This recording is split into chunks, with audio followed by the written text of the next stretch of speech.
involuntary cooperation with FEMA, FCC, and local authorities to keep you informed in the event of an emergency.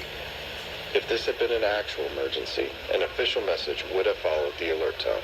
This concludes this national test of the emergency alert system.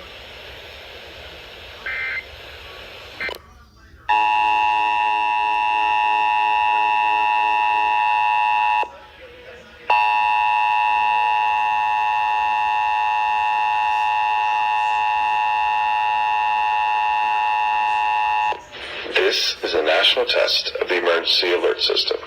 This is only a test. Broadcast and cable operators in your area have developed this system in voluntary cooperation with FEMA, the FCC, and local authorities to keep you informed in the event of an emergency. If this had been an actual emergency, an official message would have followed the alert tone. This concludes this national test of the emergency alert system. This is a national test of the emergency alert system. This is only a test. Broadcast and cable operators in your area have developed this system in voluntary cooperation with FEMA, the FCC, and local authorities to keep you informed in the event of an emergency. If this had been an actual emergency, an official message would have followed the alert tone. This concludes this national test of the emergency alert system.